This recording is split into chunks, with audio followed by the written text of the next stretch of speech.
Welcome to today's episode of Simply Honest, the game review show where we give you honest yet simple first impressions of the latest games with a little bit of gameplay sprinkled in. I'm your host, Nico Silverado, and today we are tackling the biodiverse planet Ocean Hell known as Subnautica Below Zero. Having played Subnautica Below Zero since the days of its earlier betas, I was able to experience a various amount of fun changes, implementations of fun features that we have asked for in the community for a very long time, and I can tell you all, before we even get into the more detailed-oriented parts of this review, is that Subnautica Below Zero is going to be a very different experience than what we as a community have been used to for the first time in the first game. And of course, if you guys would like to check out the prior review of the very first game, there will be a link in the description, as well as a card on screen now. But without further ado, let's dive right into the game and the review of Subnautica Below Zero. Now, one of the biggest things that I found was very entertaining and enjoyable within this first game was how Subnautica Below Zero incorporated a much more fleshed out and a much more involved story experience for players. With you playing as a woman by the name of Robin, you are exploring and discovering the various things that have happened on planet 4546b, the first planet from the first game, and you are trying to discover what happened to your sister Sam in regards to her undesired demise. This game, throughout the course of my review, I was able to enjoy the fact that with the inclusion of more involved voice acting and more involved stories, this game already took a very different approach than what I was personally used to from the first game.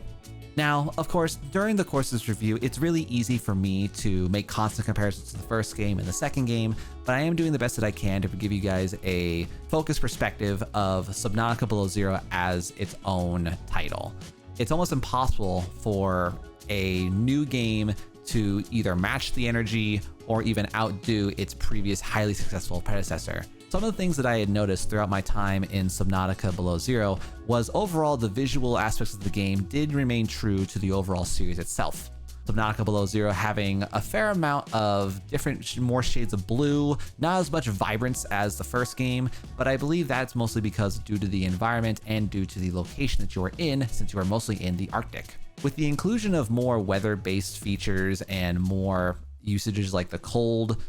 meters in the game had added a new degree of depth both for land and at sea. With some overall minor changes to key ingredients in regards to what you need to make certain aspects of the game, I feel like the creators of Subnautica Below Zero did do a pretty decent job in regards to involving returning players a sense of excitement and a sense of not knowing what to do right off the get-go, as they did change around how the overall process of getting through the game at first felt. One of the features that I genuinely enjoyed in regards to this game was the inclusion of more in-depth voice acting. With us having Robin as our main character, we're given a lot more voice lines, inflections, and emotions, and we kind of get to feel a bit more of a development with the story as we play throughout the game. And the involvement of other NPCs and more audio recordings of different people allowed me personally to feel very connected with all the individuals throughout the game, and in order to feel that this game had a little bit more personality to it in regards to the 1 to 2 people that you got to make connections with back in the first game. This next segment in regards to my review is more of a personal situation. The first Subnautica for me was a game that was very good at making me feel afraid in regards to the sounds, the environment, and the constant involvement of the void. In regards to Subnautica Below Zero, I felt like they had toned back the overall fear in this game by making some of the various creatures not as intimidating visually or not including as much fear in regards to the sound design. Again, this is more of a personal bias, but if you guys do have anything in regards to this aspect, I would love to hear it down in the comment section. With the game's overall biodiversity, in my opinion, feeling a little bit less in regards to the underwater and above ground, I felt that this game did not have as much environmental diversity as I was expecting in regards to the first game. With, of course, some of the environments including much larger scaled regions, I felt that the overall areas were easy to discern from one another, but I felt that the first game, in comparison at least, was a little bit more diverse in the amount of various environments, regions, and overall even the sea creatures that were included in this planet. With the first game, you were mostly given a situation of needing to desperately survive alone on a big planet. Whereas in this game, it felt more in the direction of a mystery, with having a lot of items be very hidden, very tucked away, and this game definitely rewarded your player a lot more in regards to how deep and how often you chose to explore throughout the game. Throughout my time of this review, I felt that the general graphics of Subnautica Below Zero did meet for par for the course in regards to the first game. However, there were some segments like the first game that did feel was a sense of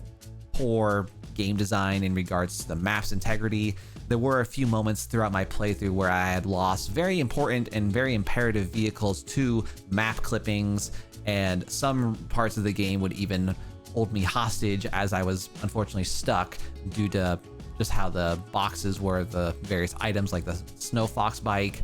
And although I don't believe these experiences happen to every player, these were just some moments that I personally experienced that did kind of dampen my overall experience. But the game itself, visually and in terms of general structure, did feel solid minus one or two moments. And one of the biggest things I will commend Below Zero for being is that although the game itself is a new region and new style, it did feel like a Subnautica game. The developers did not stray too far from the general composition and format that they had used to make a successful first game, and I believe that this game deserves to be viewed in a different perspective without being overly compared to the success of the first game. Throughout my time of this review, one of the biggest things I was very excited about with Below Zero was the overall usage of a new style of story. With the first game not having a very intense questline back in the release, Subnautica Below Zero incorporated a more direction and objective-based storytelling that gave returning players and new players more of a blaring objective so that you weren't feeling like you were lost or bored.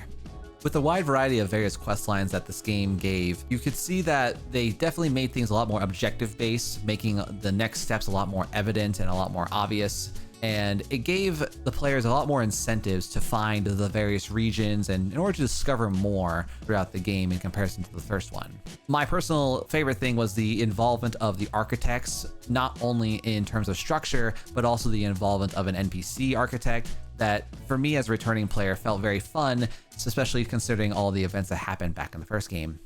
Without getting too into the various spoilers that could be involved with this game, I will say that, in my personal opinion, the way that this game chose to end was, in my opinion, rather questionable and kind of curious. As I had mentioned previously, this game incorporated a couple quest lines in regards to discovering what happened to certain people, helping out certain people on the planet, and overall, I felt that the ending was interesting. With the way that this game had ended, is they had made a massive cliffhanger ending that we as a player were going to experience the next Subnautica, aka Subnautica 2, to be about Robin and the place that she ended up going to in the end of the second game. However, based on the time of this recording, it feels like that Subnautica Below Zero and the cliffhanger that it gave us was not a direction, more of a tease. One thing that I personally would like to hope that when this game produces more is I hope that we return to Robin in order to make the third Subnautica game, or however they choose to organize the series. I hope that we get to have a little bit of closure in regards to the situation that happened at the end of all the quest lines. Overall, when it comes to many people in the community, it is no secret that a lot of folks in the Subnautica communities have a very love-hate relationship with Below Zero. A lot of people having some gripes in regards to how the story ended, a lot of people having gripes in regards to the game itself not living up to the candle that is Subnautica. In terms of how I felt about the game, I do agree that Subnautica Below Zero did miss the mark in some aspects in regards to how I felt the stories were wrapped up, the pacing of the game. But again, though, with a game as monumentally successful as Subnautica, it's really hard to make a second game that has the same energy and the same expectations from people in the community. And if anyone in the comments has opinions in regards to the story, where you loved it or hated it, please let me know down in the comments so that way I can kind of understand what did you like or hate about the game. In general, I believe Subnautica as a series has the ability to grow and be involved indefinitely in regards to the involvement of various underwater style regions and various underwater stories in order to allow the series to basically populate itself in as many ways as possible. As I said previously, with how Subnautica Below Zero had ended, I know that they have already teased, or at least I hope it was a tease, a way for them to continue a further storyline and involve a species that I feel like would be very exciting to involve themselves with. But again, due to the trailers of Subnautica 2, I don't believe we'll be getting that involvement anytime soon. So the biggest thing is we'll have to see how that goes in the upcoming future. As we approach some of my final thoughts about Subnautica 2, I believe it's important to understand that Subnautica Below Zero is a very interesting game. It's very fun, and depending on who you are as a gamer, this could feel like a more complete game in regards to the involvement of the story, the voice acting, and just an overall fun twist. As a returning player, I feel that Subnautica Below Zero is a very interesting addition to the title, and there were some aspects that I felt were very different, sometimes a little bit too different, but overall, the game itself is very fun to play. The involvement of a more fleshed out story, the voice acting, and having a game that had a little more emotion to a lot of my actions and discoveries did give me a sense of positivity that I found to quite enjoy throughout my time in this game. Before we do end off, I want to thank you guys all so much for being a part of today's review of Subnautica Below Zero. If you guys did end up enjoying today's review, consider leaving a like, subscribe, and don't be afraid to comment how you felt about today's review, and let me know if you have any games you think we should add to our ever-growing list. And something to do a little bit different in regards to how we've done videos in the past, I would like to provide you guys one last look of Subnautica Below Zero in regards to the trailer. But before we play the trailer,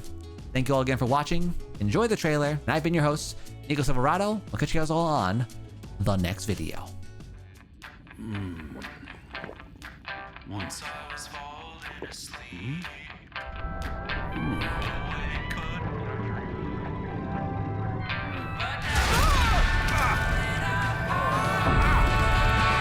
I'm not scared. My dreams are all I ever needed. She told me what I'd see.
Oh.